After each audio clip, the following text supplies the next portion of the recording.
there for 3 days trying to develop some kind of a statement, an alteration of what was called the Istanbul Protocol on solitary confinement, which is a set of international rules that relate to people who are confined who may be subject to solitary confinement. And we did generate a statement and a document. And actually I can send that to you guys so you can take a look at it. But that was hosted by one of the UC Santa Cruz professors, Craig Haney, who I guess you guys must know who Craig is. Craig and I have been communicating with him for some period of time. And he also, you know, his background, he came out of the Zimbardo experiments at Stanford. So you know who he is. We were there and spent some amount of time at his house carousing after the sessions were over. So he was very gracious, and he's also a very, very good person, very solid in what he does. So I guess you guys would like to know something about what it's like in the prison environment. Is that sort of what you're looking at? Because you know that I have Ivan Kilgore, the way I met you. He has a case that he's working on. He solicited me as a pro bono expert medical person for the case that he has going against the prison system in federal court on an 8th Amendment violation. And I've done a number of those. I've done cases, not so much in the federal court, but in the local county court here. Essentially, my history relative to the prison is that I worked at Pelican Bay State Prison as a physician, starting in '99 and through 2006. And it was a very, shall I say, it was a fight the whole time I was there with my bosses and with the prison system. Now, most of my struggles were against my medical bosses. They were the people that I fought against the most. They're the people that, since I've left, I've gone to court against maybe 18 times as a medical expert witness against them. 3 of the cases were in federal court. The rest of them were in local court.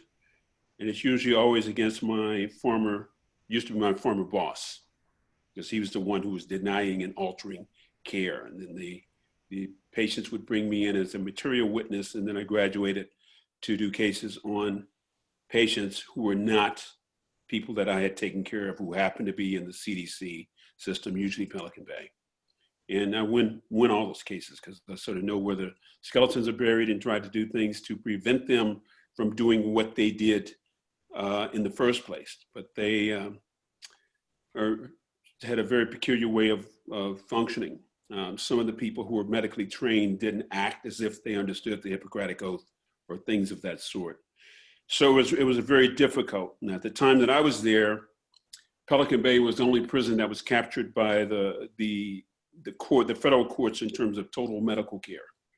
So they had the Madrid decision that captured us in 1995, that is us being Pelican Bay. The Plata decision came along in 2001. It was sort of a clone of the Madrid decision that captured the other 33 prisons in the system.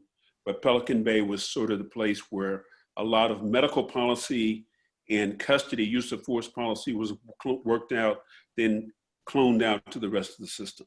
So we were the point institution, and it was very pressure-filled, policy-driven. A lot of stuff was going on because custody was very resistant. But again, the biggest problem that I had was with my medical bosses, believe it or not. And some of the medical staff that was there. Custody had their problems, and they represented problems, but I managed to negotiate with them as I needed to be able to take care of my patients in that very spiritually toxic setting. By way of history, I've been working in and out of prison and jail since about 1971 to 72. When I was in college at Harvard, I worked with people that went into the jails and prisons in Massachusetts.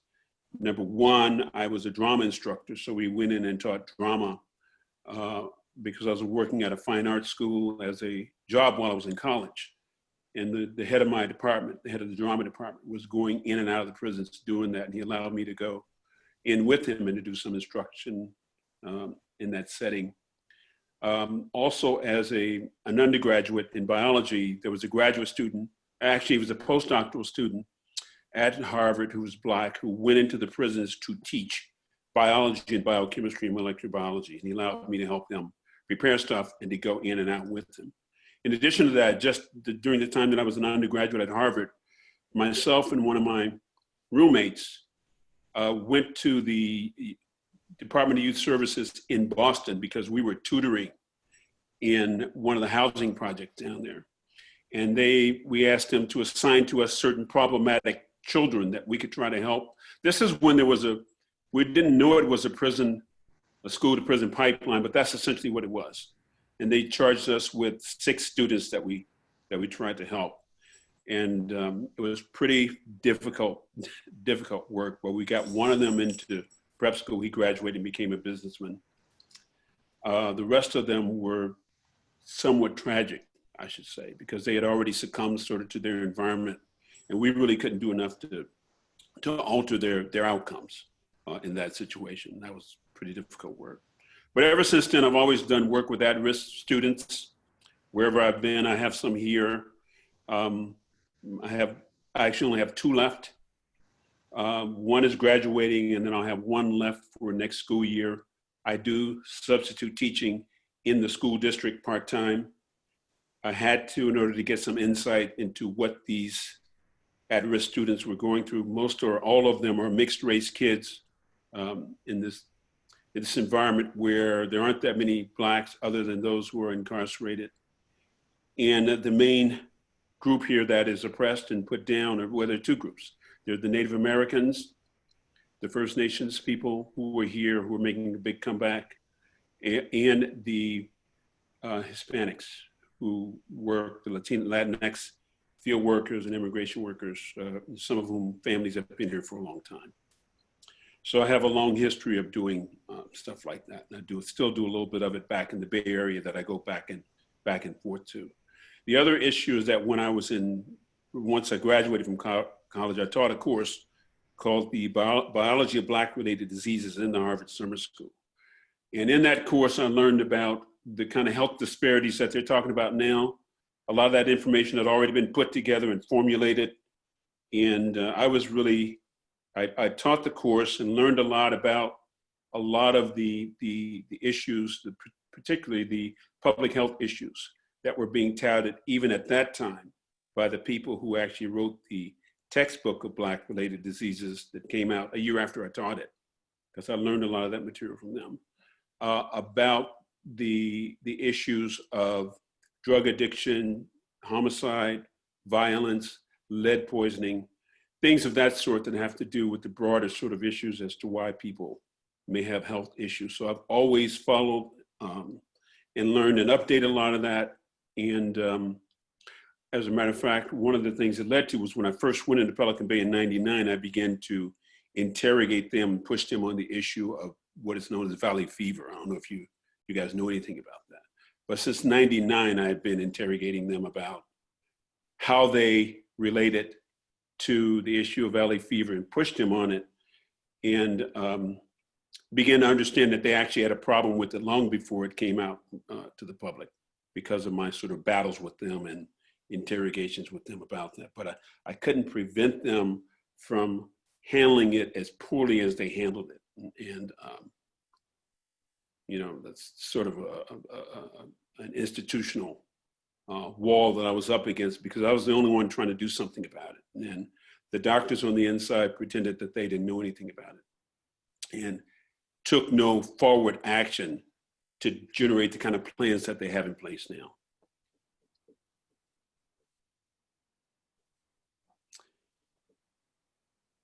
So any questions?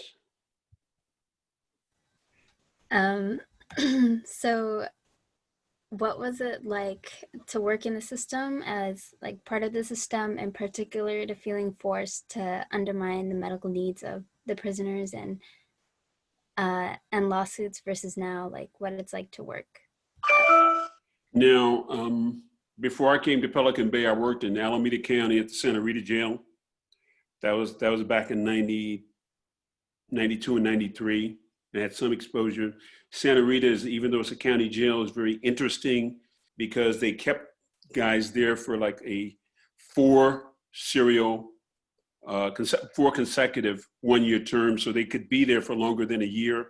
And so there was some construction of gangs that interacted a lot with the CDCR system. So that was sort of the prelude to coming to Pelican Bay. Pelican Bay, you guys all understand why that was allegedly constructed, to house the guys who they thought were the gang leaders throughout the system and bringing them together and trying to isolate and control them. And that was a total failure.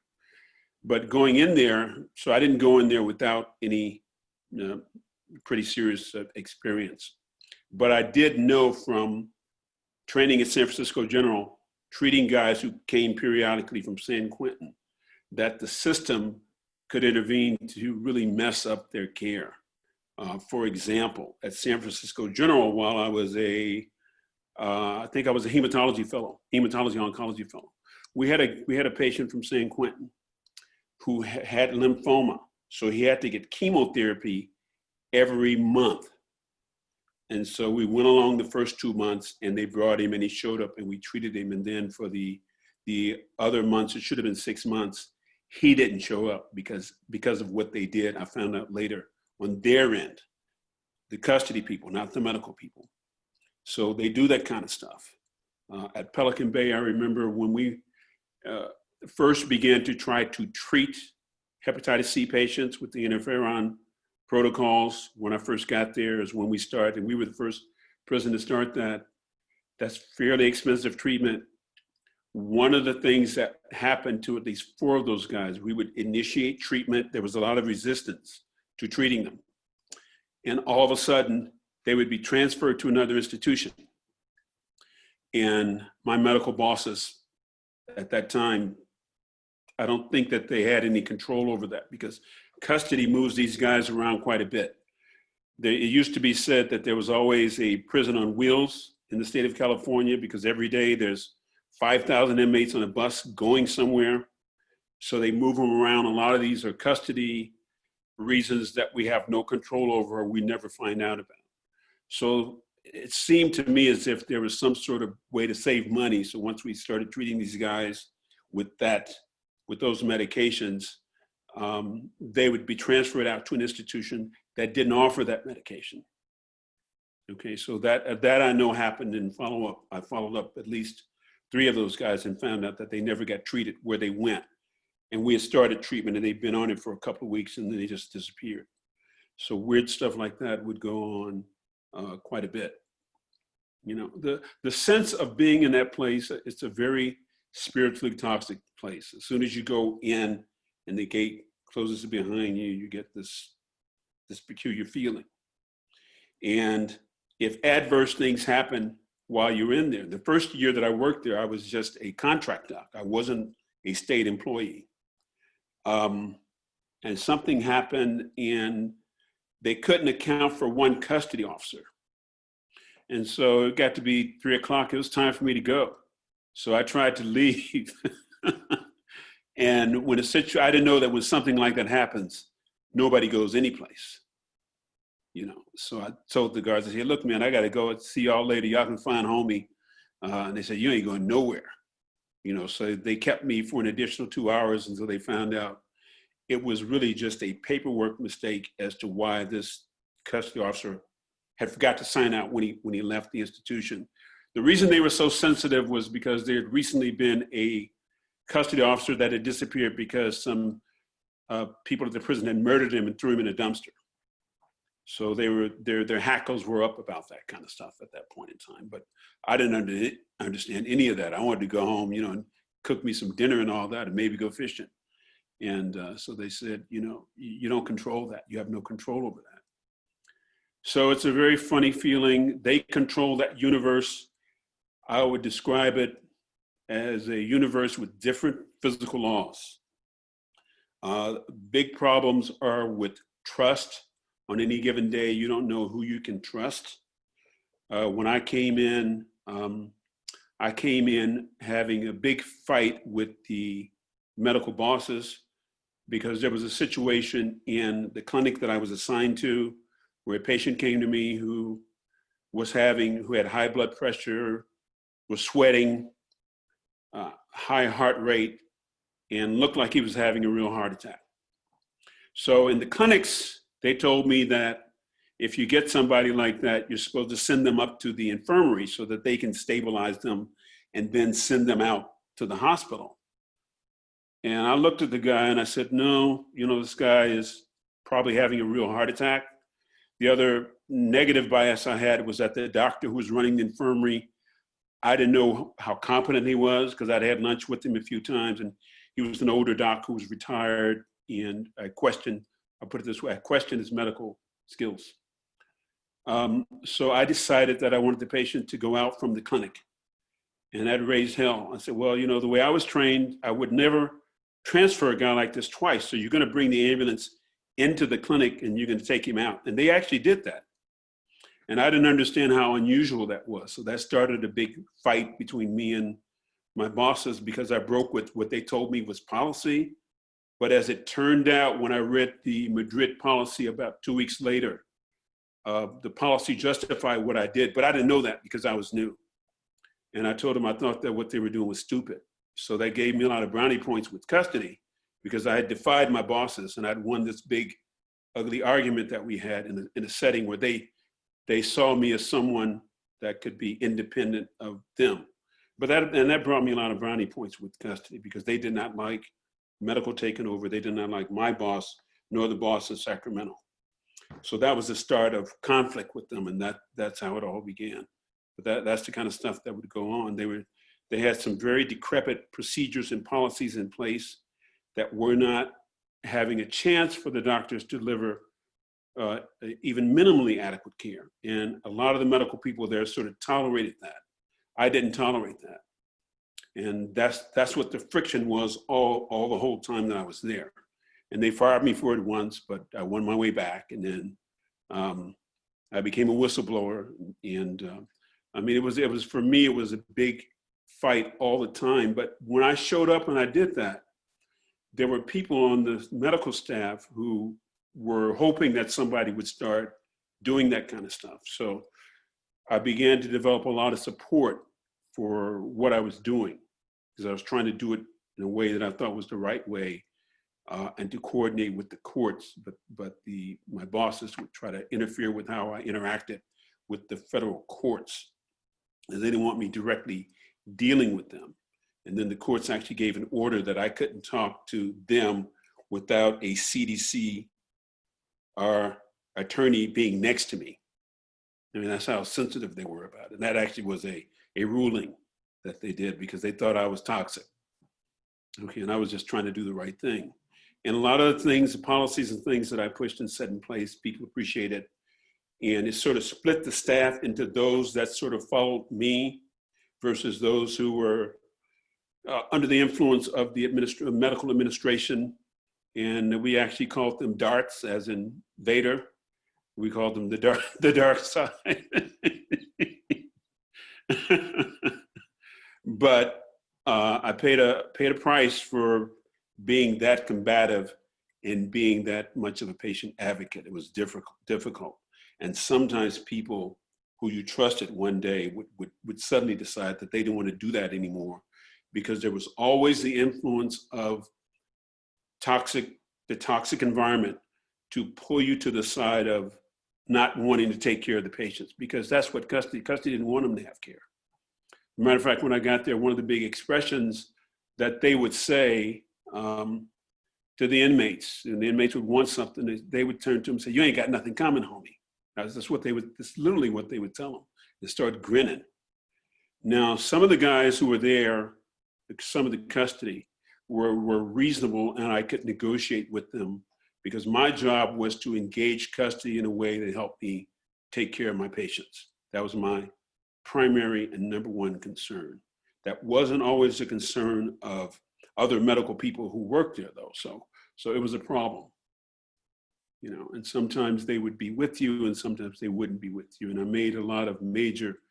forced a lot of major policy changes, but Sacramento did not like that, and they always put pressure on my boss to handle me a certain way or to damage me. Sometimes he was able to do that. So it got to be pretty severe.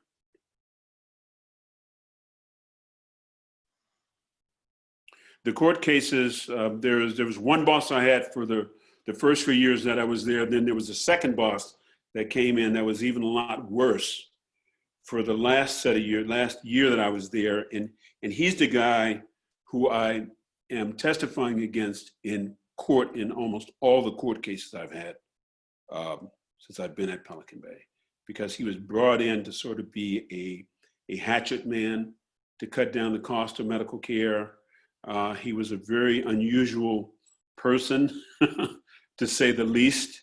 I think, Dr. McCall, are you there? Yeah, Yeah. I do remember him.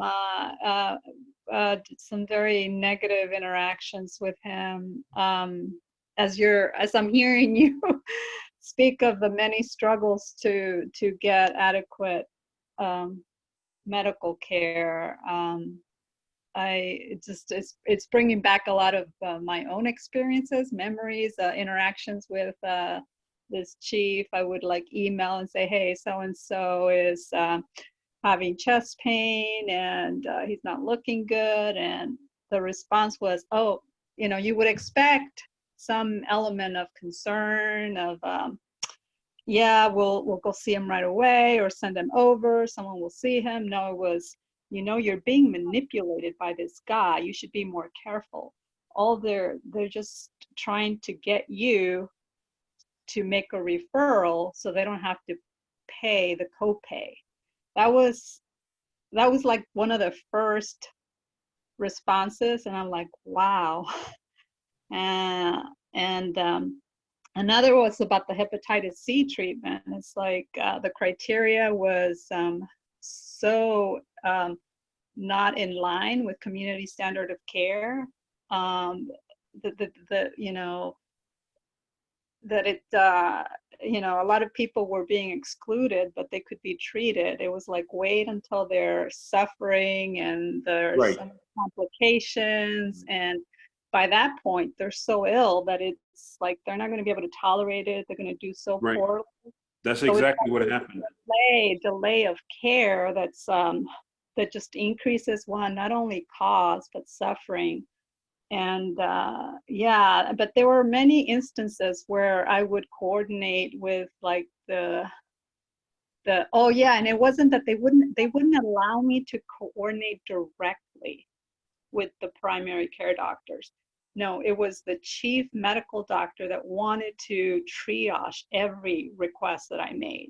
And it was a very interesting phenomenon, and I've never anywhere else, and I've worked in many settings. Right, and that chief medical doctor was my primary enemy, as you well know. So we fought it out in court a number of times. But I guess they don't know that there was a big federal case where I was the main witness against this particular doctor. And in 2009, in the federal court, he was found personally guilty of cruel and unusual punishment. And I was sort of the main witness against him, but they did everything they could to keep me from getting on the stand. I wasn't working at the prison at that point in time. But I mean, I already knew he was that kind of a person because he and I were major enemies from day one once he got there. My patients too, I'm a psychiatrist, so but like when I would talk to my patients and they were needing higher level of care, or I would say, right now, I think maybe the best place would be go to the inpatient, let's adjust your meds. And they feared going over there because who was there but this gentleman or this doctor? They were like, nobody wanted to, they feared him. It was this fear. They rather dive and face him. It was that extreme. So they purposely avoided care to avoid any confrontation with this guy. No, that speaks volumes. The trust issue is so important in patient-doctor relationship. And they knew that he was not going to be helpful and he would be harmful. Yeah, exactly. That's a good way to put it. Now, what you guys don't know is that they allowed this guy, even though he had a supervisor or boss above him, they allowed him to control all of medicine. His boss could not contain or control him, and did not try to contain or control him when he did a number of things.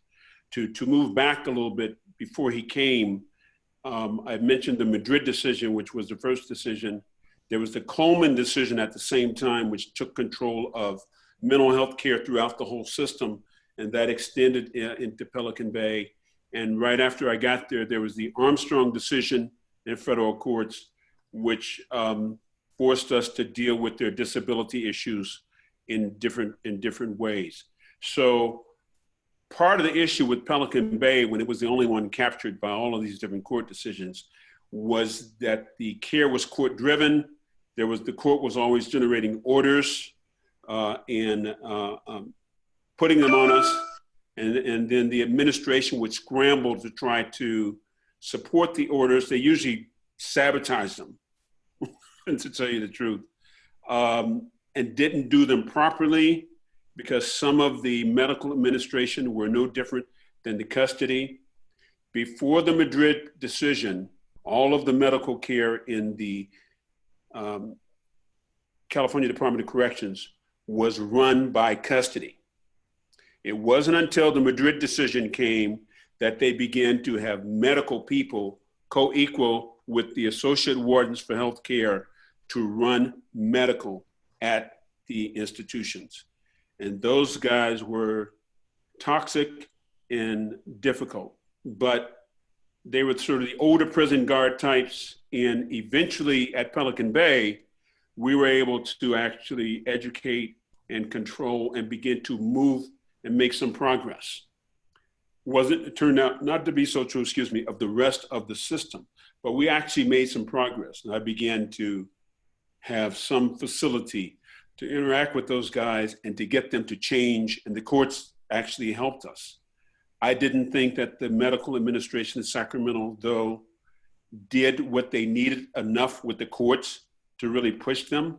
They seemed to be timid about it in some cases. The hepatitis C policy was a good example of that. The prison kept waiting for the courts to help develop a hepatitis C policy.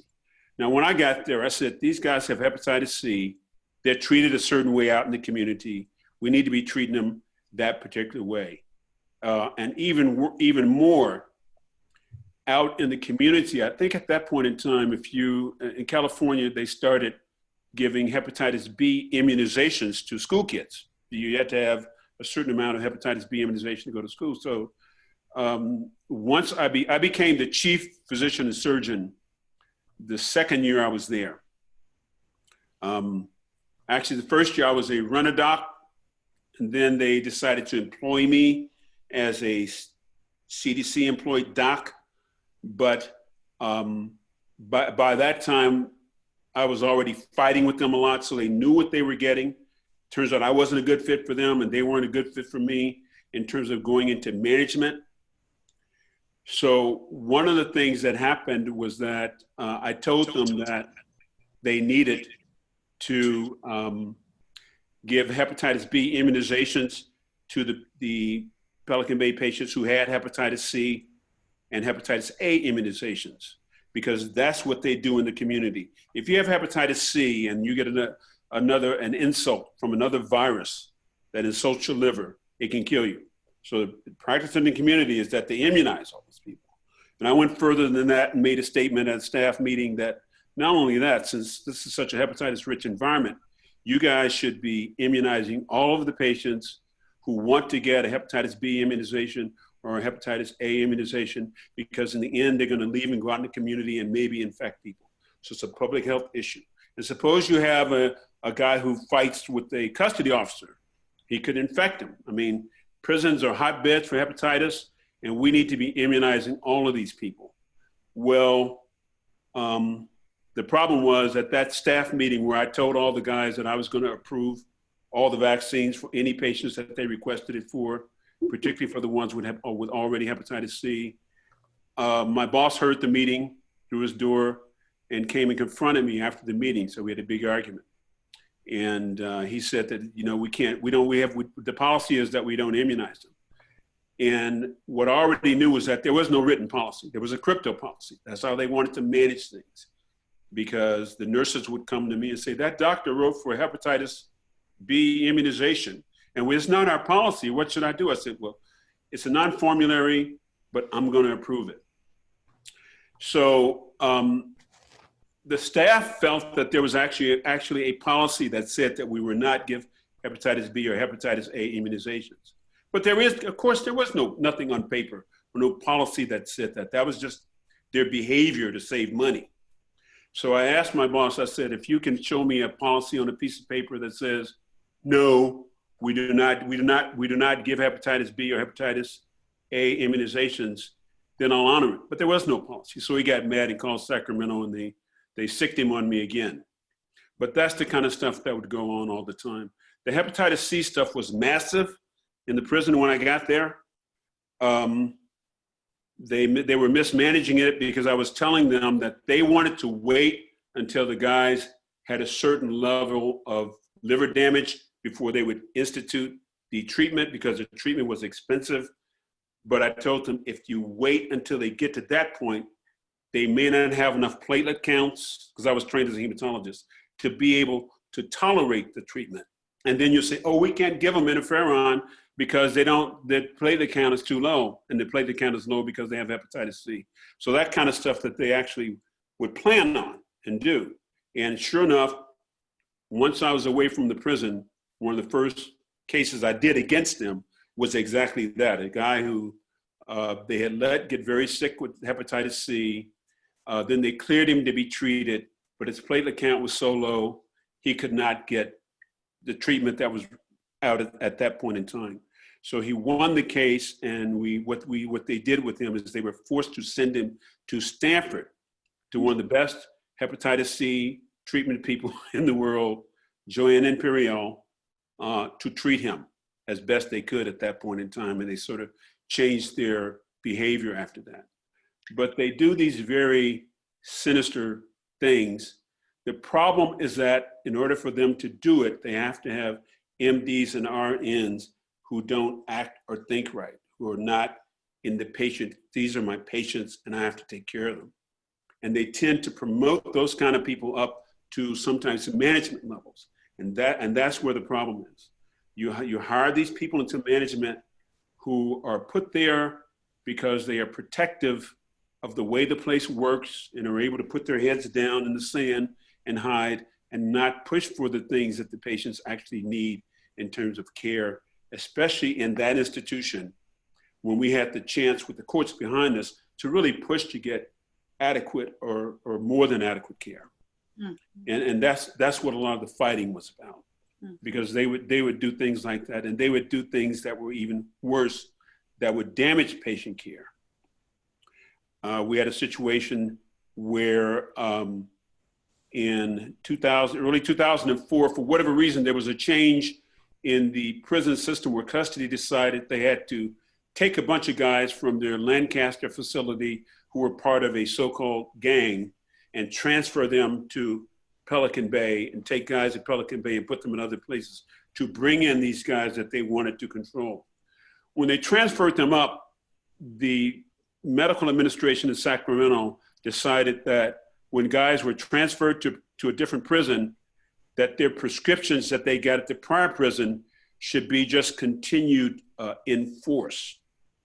The pharmacy told me that they could not fill prescriptions from doctors at other prisons because they had a license, and the way the license worked, the doctor had to be looked at and examined by them and on file that they could fill that prescription. The way it's usually done, the guys come up on the bus, the staff sees them when they get off the bus, writes a temporary order to continue their medications, and then within 10 days or so, and then the next morning when I was chief, I would co-sign those, and they would get their medicines intact, but because the prescription was written with my name on it, they could fill it.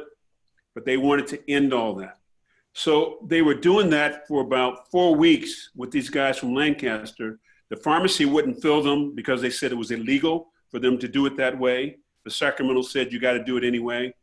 And I ran across 2 guys that came to me in the ER who didn't have their heart meds for a month because of that. In other words, we deliberately did not give them their medicines because they wanted the pharmacy to do the policy. The pharmacy complained to the pharmacy board, which I told them to do because they were cringing and they were being threatened by the administration. Fill these prescriptions. They said, by law, we can't do that. So that's how bizarre it gets. So I had 2 guys in one day who came in with chest pain who said, well, when I was in Lancaster, I was on this, that, and the other medicine, and I'm not getting it because they're not giving it to me here since I got here. I said, that can't be true. So I checked with the pharmacy, and I got in the middle of that fight, although I was ordered to stay out of it once I found out about it. But I pushed the pharmacy and told them to complain to the pharmacy board. And the pharmacy board came in and told the prison that they could not do that, that if any of those pharmacy techs or pharmacists had filled those prescriptions that way, the pharmacy board would have taken their licenses. So that's how severe and how conflictual and how crazy this stuff can get. But once I found out from my boss that he knew all of it, he pretended he didn't know anything about it. And then I found out about a month later because I had to send these 2 guys to the hospital from the ER for chest pain because they might be having a heart attack because they hadn't had their heart medicines for a month. And I found out there was a whole bunch of them. The mental health guys that came, the mental health people have a rule that they have 3 days after they get there, they have to have their medicines.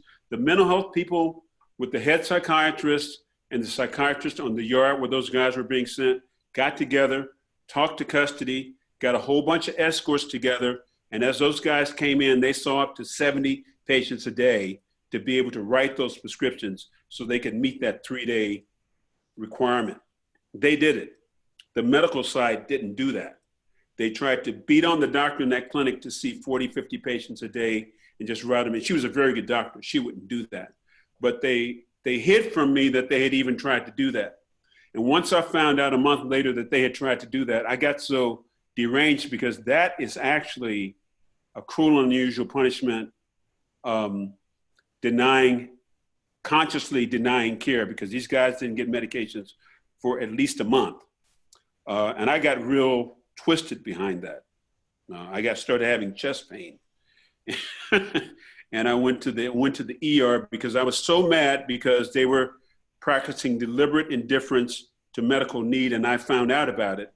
That I went to the hospital, and my friends in the ER slammed me and put me in the ICU and made me get ruled out for a heart attack and took me off the job for 6 weeks until I could get cleared and come back. But that's how much that bothered me, because the Madrid decision is based on deliberate indifference to serious medical need. All of those court cases are.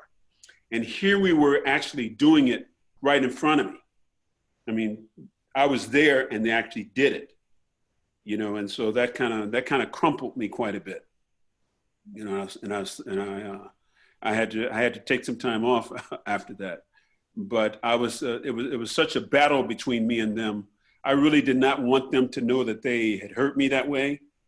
I mean, really, so I can't let them know that they knocked me out of the box. I had to grab my chest and fall over and all this kind of stuff, that I processed that as an industrial injury and not as a workers' comp injury, which is probably maybe better that I should have. But the ER doctors all knew what the issue was because I knew them very well. And I just stayed away for a while, and the pharmacy board forced them to correct that. But it's real difficult when you're dealing with people who are that resistant and who don't want to play by the rules and do things like that. And there's patient damage as a result of it. So I had to witness that. And that wasn't that, I mean, there are other things that happened, but I won't give you any more. And staff morale too. Yeah, the staff morale was devastated when they see people, when people get forced to do these kind of things, when they see the institution misbehaving, even though they have the courts behind them, and they still are forced to do these things. I don't know if you guys know about the hospital that the CDCR built in Stockton, and when it first opened, it opened for some number of months, and then they had to close it down because they had no equipment, they had no supplies, they didn't have enough people, they didn't coordinate anything with custody, and it was a disaster before they could get it up and running. That's how they think, and that's how they function. A lot of times in the bureaucracy, people are promoted not because they're competent. They're being promoted in the structure because they can politically protect the behind of the person who's promoting them. And they're not necessarily competent. Now, on the medical side, that adds up to some incompetent medical care. And that's a very litigious place. And these guys take us to the hoop. They sue us and they find these holes that we created that are damaging, and they win. There's nothing you can say about it. They win. So when I left a situation where I'd been working in the SHU, which is where I did most of my work. When I first left Pelican Bay, one of my former patients subpoenaed me as a material witness. And this was a guy he was in the SHU. He was allegedly the leader of a neo-Nazi gang, but he had been my patient. I don't discriminate, but I work real hard to make sure that when I go into that situation, and this is something that's work all the time you have to do. You have to be able to, as a practitioner, put all that aside about disliking somebody or not liking somebody. And sometimes you find that you actually can work like them. They're more human than you thought. Someone who you think may be a traditional enemy. I did have some guys in there who didn't want me to touch them because of their race, but ultimately over time, they came around. Which situation was I talking about? I forgot. So I deviated from the off to the racial thing. Oh, so this guy was had a diagnosis with a tissue biopsy and was seeing a number of specialists on the outside. And the same doctor that I'm talking about, after I left, took all that care away from him. So he sued in local court, or I won't say sued. He brought what's called a writ of habeas corpus for medical care. That his care was taken away from him, and he wanted the local courts to step in to give an order to give him his care back, and he was seriously ill. But he happened to be, this was a guy who was all swastika'd up. So in this case, I had to go to court because it was my first one. So I go to court, and I'm defending this guy who maybe under other circumstances wouldn't be so nice to me. And we won that case. But that's the kind of stuff that happens. So once I won that case, he got two other neo-Nazi gang leaders to get me who had been my patients, and I won those two. And then after that, the courts recognized that I had some particular expertise, and they went and told all the other guys, get Dr. Allen, yeah, homie, I tell the truth, they'll hurt him, this kind of stuff. So they started subpoenaing me as a material witness, and then the court said that I could treat guys even if I hadn't taken care of them because I knew a lot about the dysfunction in the prison. Some of the cases I'm seeing now are cases against custody. The last three cases have been cases of custody beating people, similar to what the case Mr. Kilgore had. The last case I did in February was one of those kinds of cases. And it was a situation where the prison put up 13 custody witnesses, 12 custody witnesses, and one medical witness who came to the scene after they beat him. And they were trying to charge him with having a weapon, which they provided to rationalize the beating. Okay, this kind of stuff goes on. So, and I was the only witness for the defense, and I won that case because it was not hard to pick it apart, knowing what I know, and looking at the ways in which they tried to ascertain that he had a weapon on him, which was very disingenuous. Okay, so I was able to pick all of that apart with all their witnesses and their medical witness to win that case, to defend that guy so that they could not convict him of that. There was a prior case earlier in the late last year of a guy who got beat up and he brought an action against well, they brought an action against him. They always try to say that the patient beat up the staff. That's what they always do. They charge the patient with assault. So this was an assault case. So what this guy and the lawyer that I work with, this is actually his office, they asked for information about the background on these officers who were involved in the beating. And there's a specific state law that they had to be able to conquer. So they were able to conquer that, and they got this information, and it was bad. So at the very last minute, the district attorney decided not to prosecute the case because they didn't want that information to come out and to be made public. That's how bad it was. So we won that case because they actually, it turned out that there was no case. They decided not to go forward with it because all that information would have had to come out. So that particular patient I'm still working with, he's trying to bring an action against the CDCR because of what they did to him. They beat him up pretty bad. I went over his medical records and saw the damage that they did. So I'm out there looking for a lawyer that can actually help him. I'm still in touch with him and I talk with him. But it's stuff like the stuff that I'm getting now, I have one medical case that might be coming up, but the ones that I'm doing now are anti-custody for these beatings that they're doing. They sort of have changed Pelican Bay. The solitary confinement unit has been stripped down, so they're looking for ways to retain and keep these level 2 inmates, and they're doing all this very negative stuff. The other thing that they do with other guys that they would beat them and they would hold them in solitary confinement and get them to admit to some crime. And some of them succumb to that. That's one of the ways in which they use the little bit of solitary that they have out there. And I'm finding out about some of those. So those are very ugly.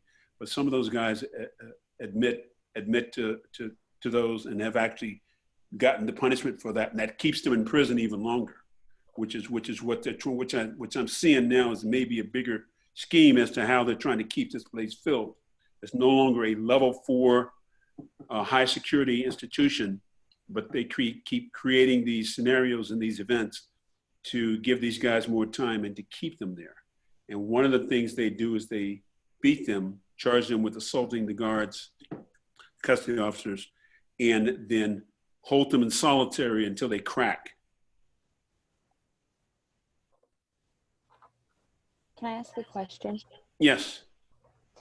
So, well, I have a few questions. One of them is, at what point do like doctors, nurses, and guards who come in become corrupted? It happens continually. I would tell you that when I started with custody officers who were newly hired, and 4 years later, they were sociopaths. They were no different than the guys on the other side of the bar, some of them. You couldn't tell them apart. They would do criminal stuff and they would do bad stuff. It's a continual process. That particular place is a big, I would describe it as a big defective organism. And it's a very sick organism. And every human soul that enters into it, for whatever reason, is going to get damaged or hurt unless they consciously do something to keep that place from damaging them. And it's operative all the time. Even when I drive by it, and I live up here where I live close enough to it to hear the shooting range when they practice, to hear the tear gas canister guns go off in the yard, and sometimes to even smell it if they've used a lot of it. They used to have the orange sodium lights out on the lot, and you drive by and you get that creepy sort of color coming through the trees as you look in and see it. They've changed that. They've got these very bright LED lights. So I'm sure you can see it from the satellites, you know, as you look down on the planet. But as I approach the area, I get a certain sort of a not good feeling. But every now and then I have to go in there and interview one of my patients, for a case. But it is a very toxic organism that damages anything and everything around it or in it. And I think that we need to abolish these institutions as they exist because they're extremely toxic and harmful. And the kind of things that go on in there that get to you or get at you, sometimes you may never know happened, or you may never know when it happened. You may never know that it happened. You may never know who participated. You never know what happened and why. So you're always in this state of vigilance and correctional awareness that can really drain you, and things happen. You need to understand that custody officers, long-term, who work in the prison long-term, their average lifespan is 58 years. That's much less than people who work in police work a long time, and that's much less than people who work in the military long-term, even those who do multiple deployments. So there's something specific about that environment that chews them up that we're trying to take a look at. Can I say something? The question about when do they become corrupt? It starts the minute with orientation. From the orientation that you're given by the clinical staff as well as custody, you are kind of being conditioned to believe that you are different than the inmates. And the reality is that we're all human, and but it's this divide mentality that is being set up from the get-go, in this distrust. Don't believe anything they're saying. They're manipulating you. They even gave us like a little handbook about anatomy of a setup and how quickly you become victim to the inmates. And so it already, with the patient-doctor interaction relationship, it's, I had never worked in a prison setting before. So this idea was so foreign to me. Don't believe my patients. Don't trust them. And any relationship is based on building rapport and trust. And here you're telling me that I am not supposed to believe my patient, or that they're manipulating me. And so that really already starts something in you, makes you start questioning what it is that you're doing.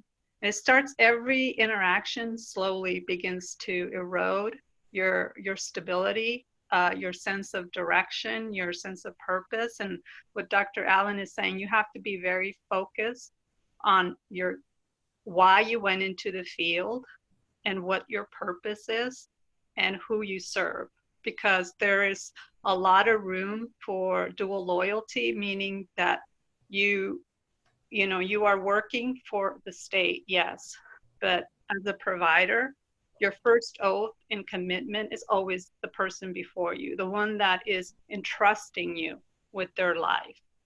And if you lose sight of that, and it's constantly being challenged by various forces, supervisors, custody, your colleagues sometimes.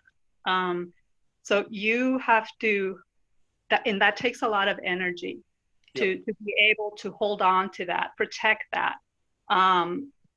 Because without that, you're going to succumb. You're going to compromise yourself at so many levels. And that's where this trauma and stress, additional trauma and stress come in. But yeah, it's a very twisted, psychologically, I don't know, I've never experienced any other setting like this. It was, and at the same time, I was so appreciative of it, because I realized even before I took this position, I thought, I can't do this. I treat victims. I don't treat the perpetrators. How am I capable of understanding the person that has brought about the suffering that I have seen for the last 17 years in practice?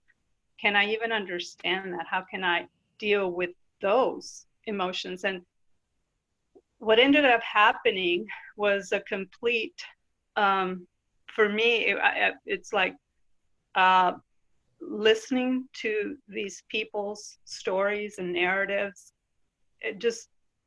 all my preconceived ideas of what is good and bad and who does what, just kind of, yes, there are some people that do very evil things, but the majority of folks there are there for things that could have been dealt with in various different ways that is not so harmful to them, Right. to the family, to society.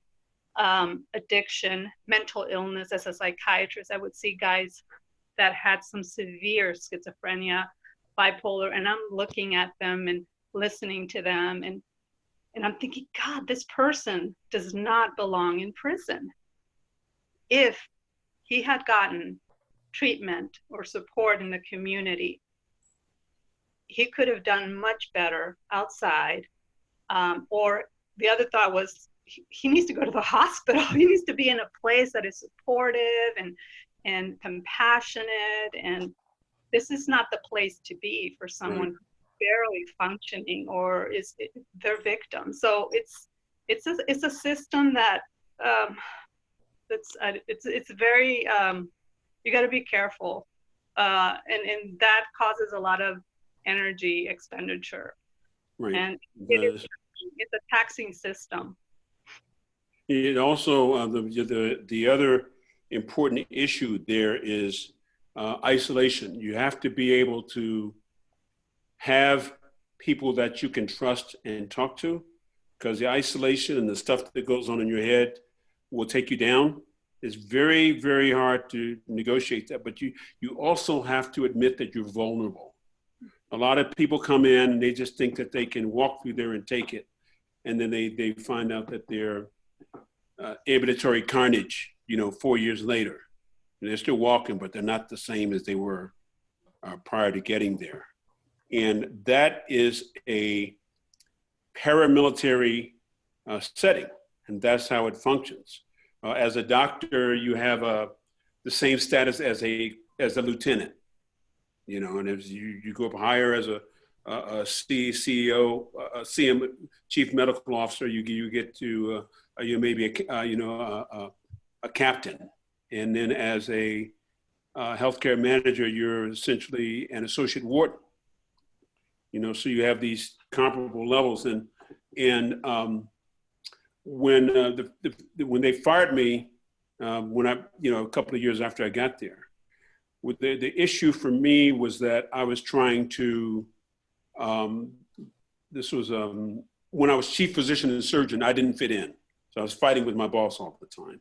But there are very particular patient care issues that were at stake. And he asked me to do something, and I told him basically, well, what I told him in terms of words, I said, in the interest of patient care, I can't do that. Well, that's insubordination. So I had an internal affairs investigation. He sicked internal affairs on me. I didn't understand all that I'm in a paramilitary organization. And the way that works is that you follow an order first and then you complain about it. But I decided, if I do that at all, people are going to get hurt. So I wasn't willing to do it. And I didn't know about all this. So in the internal affairs investigation, the two lieutenants come in and sit me down, and I have my representative. And so we're talking, and I'm telling them what happened. And I told them that in the interest of patient care and the Hippocratic Oath, I can't do that. And they just stopped and looked at each other. And basically what they said, and I have it on tape, because you have tape all these things, that you just admitted to insubordination, and you can save that Hippocratic Oath to mitigate your punishment. Yeah. And so at that point in time, my representative told me to shut up. And my representative told me to shut up because I was getting ready to blast him. But that was not the setting. So ultimately, when I went in front of a judge to get my job back, because my boss went around me and did what he wanted to do, 2 patients got hurt and 1 died, and I could demonstrate that. So the judge looked at them like, this was about something other than following orders. He had a sense of what needed to be done and what didn't need to be done. He refused to do it. Boss went and did it. Patient care got damaged. So there's no reason, you don't have an argument as far as I'm concerned. So the judge threw it out, but I had to go that far. I had to get fired first and then fight my way back through a administrative hearing. But that's how you find out what time it is. Because I told the lieutenants, I said, but I'm not in the military. They said, you are, but you don't know it at the interview. And then my representative gagged me and dragged me out of the room because I was getting ready to get inappropriate, angry for me, but inappropriate for the situation. So that's the way it is. And that way that they function, some of the medical people, they get into management and they graduate up to the upper levels, function like that also. And they think like that. There used to be a position in the system called a medical technical assistant. And an MTA was a LVN or an RN who was trained in custody, so they had to go to the academy, and they were medical. So they would do things like when we needed the medication that was prescribed that they would give on a regular basis to the guys in the housing units, the MTAs, because they had custody training, could go out there by themselves and dispense those medicines, okay? When they got rid of the MTAs, any LVN or RN that went out had to have 2 guards with them. That's sort of the gap that they filled. Well, the courts felt that that a lot of the MTAs were more custody than medical, because they were custody type outfits, and they did that work, and some of them were very toxic in terms of their attitudes, or became toxic. I could see that happening, and they got rid of that position. But they were actually part of the CCPOA, the guards union. So that guards union was used to defending them against medical, and they really knew how to defend cases against medical, because they were my defense against my bosses, because nobody on the medical side could speak up for me or support me whenever I got into trouble. So whenever I went to internal affairs, I had a CCPOA rep, probably the president, in the room with me as my representative, and not my union rep or anybody else from the medical side. But that position, medical technical assistant, they got rid of because they thought that they had too much, the dual loyalty was more towards custody than towards patient care. So they got rid of that whole position. Yeah.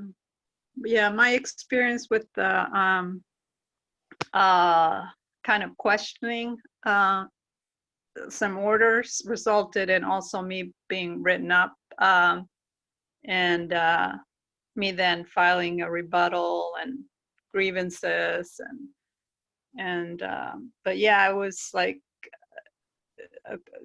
demand, the prison system is highly understaffed. So we're chronically understaffed in all departments. And I was being asked to just write order. I worked in the outpatient clinics, but I was being asked to cover the inpatient unit by just writing the discharge orders for medications for patients that I had never laid eyes on, never talked to.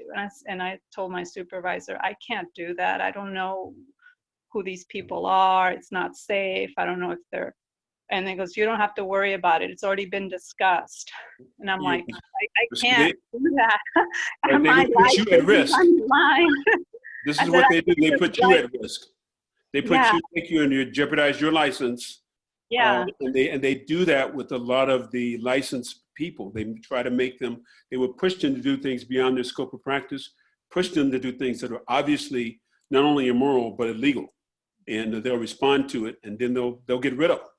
Yeah, so it was like, you have to do it before you leave by 5 o'clock. You better do it or else. So it was like a threat. And I was like, well it was an order. Yeah, it was an order. It was a definite order that I could not abide by just writing orders without seeing them. And so I kind of on my own said, okay, I'm going to have to think of a way to be able to comply to this order, but still not compromise the way I deliver services. And so I'm like scrambling, trying to get because I did telepsychiatry. So I would see guys with video equipment from my office in San Quentin. So I'm like scrambling, trying to get the equipment to the inpatient unit, trying to get the list of patients, review their charts. And I managed Okay, I managed to see the guys that were getting discharged. There was 2 of the 4 actually were having side effects, and of their medications, and I had to adjust their medications. What if I had discharged them and they had an adverse complication? Anyhow, so it's like I managed to get the stuff done, but it caused unnecessary stress, unnecessary tensions, and I got written up the next day because I was I was being insubordinate and unprofessional. Yeah. So when I was fired that time, I was fired for insubordination times 5, and that was just the main one that once we won that one, all the rest of them went away. But I was constantly refusing to do things the way that they wanted me to, in terms of the plan that they had set forth, because it was very, very defective, and it wasn't the best thing for the patients. It's always the reflex that I'm going to come back to is how I was trained. What is the best thing for the patient? And I viciously defend that, my ability to think that way. In that situation, you do compromise some. You think about how you were trained and what is the best thing for the patient in this situation. And you understand that patients may not be able to afford that. Their policy may not cover it. Then you have to make some adjustments, and you have to decide, given the situation, what you can offer and what's reasonable, and how do you have to push the system to get what you want. And it takes a lot of energy. Took a lot of energy for me to be able to do that. I had support for a long period of time, but they began to whack out all the people that were supporting me, all the forces of good. And in the end, there weren't that many people left who hadn't been fired or pushed away or were transferred out. And it became real difficult because I had to spend all my time defending myself and trying to make sure that I wasn't going to do something that would get them to come at me, and make sure that I didn't damage patient care in any way, which was sort of the main central thing. But the courts came in and they helped some. But now I will tell you that at Pelican Bay, everything is regressing back to what it was pre-Madrid. And I know that because I live here and I'm hearing stuff. I know the medical staff still. But even some of the custody have told me that the newer custody that are younger that are there are not doing things the right way and are getting in trouble. So I hear this all the time. So that's what happens when they have to suddenly they start off with one institution, and now they're trying to help and manage 33 of them, and they don't have enough. The mental health situation is interesting. They're down about 100 psychiatrists, 100 to 125 psychiatrists throughout the system. Part of the reason for that is that they have burned through so many psychiatrists around the state. The ones that have come in and worked have found out how toxic it is, and everybody else has decided, no matter how much money they pay, they don't want to go through that. So they cannot attract even people to apply, paying them all, and they've jacked up the amount of money, but to work in there you got to be special, and you're not going to be durable enough if you do it right to last a long time. And it's going to take something out of you. So they have these problems with medical personnel at all levels. And one of the other problems, I said, is some of the people that they promote up don't have the right kind of medical heads about them and are yes people and just do things that allow stuff to happen that has consequences for patient care, but also threatens people's licenses. But the institution doesn't care. They just push to get what they want and to minimize costs, to satisfy the state legislature and the taxpayers and all this kind of stuff. So it's a battle that because of the way people feel about prisoners and that they're undeserving of care is a very difficult one to win in that setting. And that's a lot of what you're dealing with. And then if you hire people with MDRN behind their name and they feel that way too, it makes it that much worse. And then somebody can come in there and start off good, and unless they realize that they can be compromised, ultimately find themselves compromised and crossing over to to the dark side. Dark side, yeah. Dark crossover. That's what we used to call it, crossover to the dark side. But when you're working there and you're under siege and you're doing all this stuff, you don't always have the energy or the ability to get insight into how people are changing sometimes until it's too late. Mm-hmm. And that makes it really, really difficult because the problem is not with the patients. It's not with the patients. The problem is with your coworkers. It's Period. never with the patients. Yeah. The patients were always so grateful for the services that we rendered, and honestly, I never felt threatened by them. I felt more threatened by my supervisor, who could set, he was like, "I have your back." I go, "No, I think you have me up against the wall. I don't think you have my back."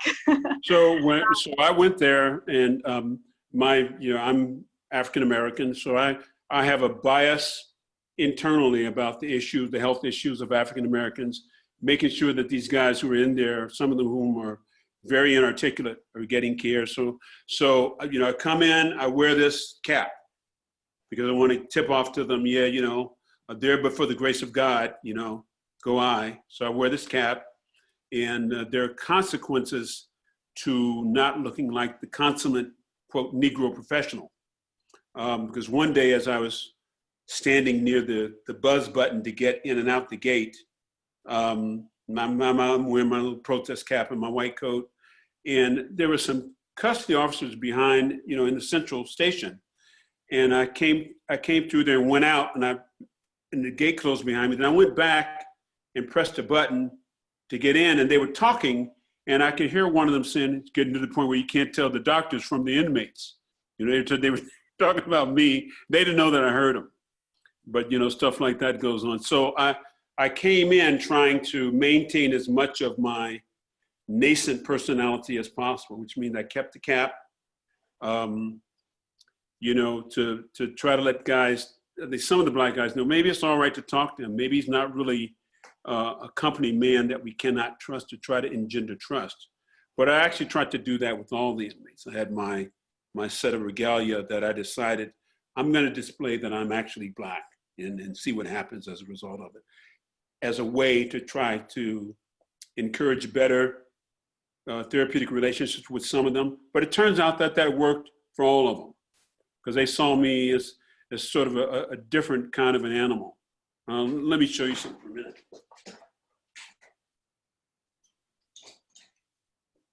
So going in, I would sometimes wear stuff like this, a kente cloth scrub, and I'm always sensitive to whatever audience I'm talking to. So I happen to have this that I used to jog around in,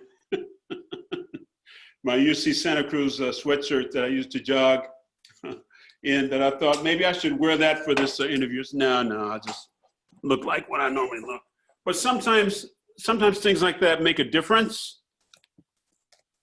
What did I do here? Sometimes things like that make a difference. And you can make some inroads into people that otherwise may not think that you're trustworthy. But you have to make those efforts, and you have to decide that you're going to do what you need to do your job, as opposed to looking like one of the clones, and being what they've always gotten, which was disrespect and lack of care. Yeah.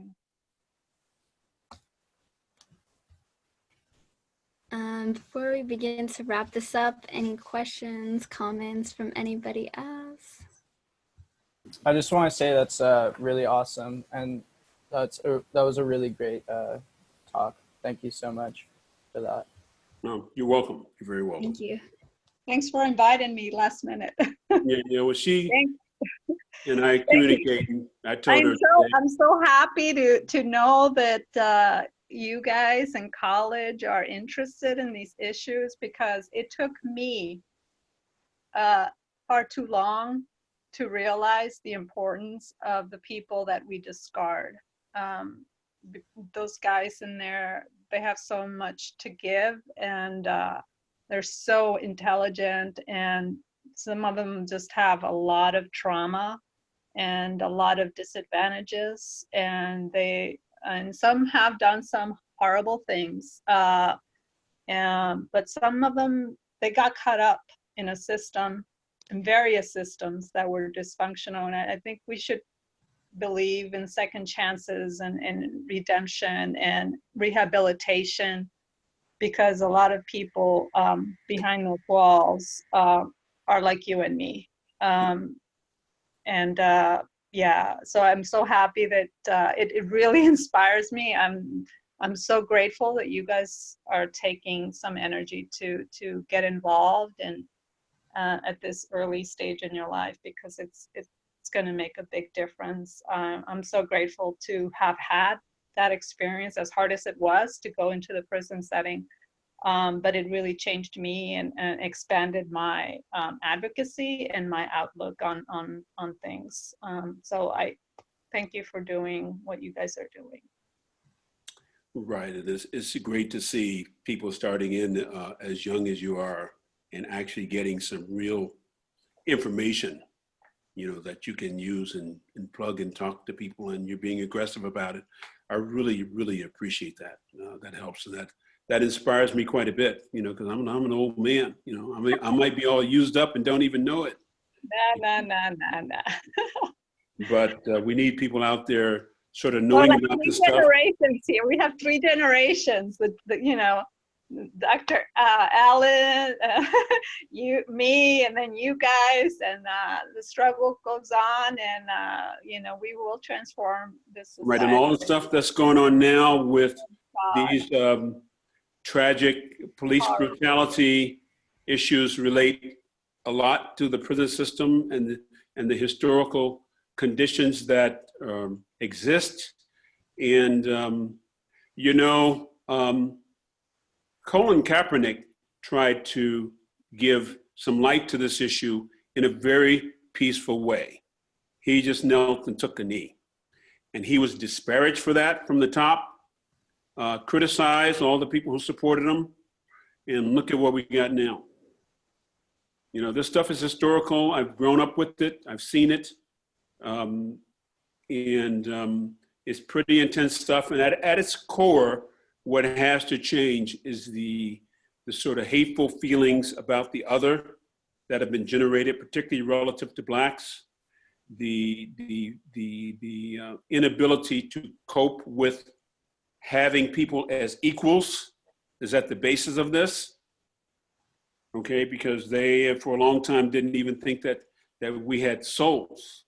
And certainly they didn't think that our souls were equal to their souls, because we couldn't get into their heaven. And actually a big part of the sting of the N-word is basically condemning somebody's soul to be much less than yours. And that's what that amounts to. It goes very deep. How you begin to reverse that is a long-term process. People have to admit that is happening, that there is education and ignorance in place that maintains it, that there's nothing lost by declaring somebody else an equal. But the politicians have made it look like a zero-sum game. If you elevate them, then you're going to lose something. It's sort of like that cartoon that I think of drawing, say when they went through the gay marriage thing. I always had this cartoon in my head of a couple up at the judge saying, "How come you guys want to get a divorce?" And they turn around and point out in the audience of the court, and there's 2 gay guys with the wedding ring on. You want to get a divorce because our marriage is messed up because they're getting married. But their marriage has nothing to do with other people getting married. But they think they will talk as if it takes something away from them and from their marriage. When their marriage is between those 2 people, that's negotiable. Okay, it's a little more complicated than that, because it's their religious whatever doesn't recognize those people, and they shouldn't have those kind of rights, when in fact marriage is a legal entity. Because when you go to get a divorce, you don't go to church, you go to court to try to get out of it. Yeah.